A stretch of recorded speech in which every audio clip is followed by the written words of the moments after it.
Class 12 third সেমিস্টারের syllabus বদল। হ্যাঁ, তোমাদের আবারও সিলেবাস বদল হয়েছে। এবার হয়েছে ইংরেজি সাবজেক্টে। কিছুদিন আগে বদল হয়েছে, আবার এখন বদল হয়েছে। কি কি বদল হয়েছে? বদল হয়েছে একটি কবিতা এবং একটি গল্প। কবিতা তোমাদের যেটা অ্যাড হয়েছে সেটা হলো দ্য বেট নামে কবিতাটি, এবং গল্প অ্যাড হয়েছে রাইডার টু দ্য সি, এই গল্পটি অ্যাড হয়েছে। কবিতায় থাকবে 3 নাম্বার, গল্পে থাকবে 5 নাম্বার। তোমরা অনেকেই তাড়াহুড়া করে বই কিনে নিচ্ছ, তারা কিন্তু একটু রয়ে সয়ে বই কেনো, ঠিক আছে? এবং তোমরা যারা সহায়িকা টয়িকা কিনছো তারা কিন্তু একটু পরে কেনো, যতদিন পর্যন্ত তোমরা ইংরেজি এবং বাংলা বইটি হাতে না পাও। সুতরাং তোমরা একটু রয়ে সয়ে, এছাড়াও যাদের ইতিহাস রয়েছে তাদের চিন্তা করার কোনো কারণ নেই, তোমরাও এখন একটু বই কিনো না।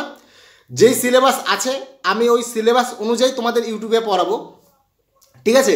যখন চেঞ্জ হবে তখন দেখা যাবে, কিন্তু এখন তোমরা বই কিনো না। ক্লাস শুরু হলে তারপর তোমরা বই কিনবে। তোমরা প্রায় আর্টসের সব সাবজেক্টই একটু রয়ে সয়ে বই কিনো, তাড়াহুড়া করে কিনো না। সায়েন্স এবং কমার্সে সেরকম চেঞ্জ হবে না, চেঞ্জ হলে আর্টসেই হতে পারে। তোমরা যারা যারা 12-এ আছো তারা আমাদের টেলিগ্রাম গ্রুপে অবশ্যই জয়েন করে নেবা। তোমাদের যদি কোনো নোট প্রোভাইড করতে হয় তোমরা আমাদের বলবা, আমি অবশ্যই সেই নোট প্রোভাইড করে দেবো ইতিহাসে এবং বাংলার, ঠিক আছে? এই হেল্পটুকু আমি তোমাদের করতে পারি যতদিন পর্যন্ত বই না বেরোয়। এর জন্য তোমরা খালি আমাকে সাপোর্ট করো। এই ছিল ইনফরমেশন, এই ছিল আমাদের আলোচনা ভিডিও। ভিডিওটি ভালো লাগলে অবশ্যই একটি লাইক করবে, কমেন্ট করে জানাবে কীরকম লাগলো। চ্যানেলটিকে অবশ্যই সাবস্ক্রাইব করবে, বন্ধুদের সাথে শেয়ার করবে, তোমাদের সাপোর্ট খুবই জরুরি। এছাড়াও ডেসক্রিপশনে লিঙ্ক আছে, সেই টেলিগ্রাম গ্রুপে জয়েন হয়ে যাবে। দেখা হচ্ছে পরে আরেকটি ভিডিওতে। ততক্ষণে ভালো থাকো, সুস্থ থাকো, জয় হিন্দ।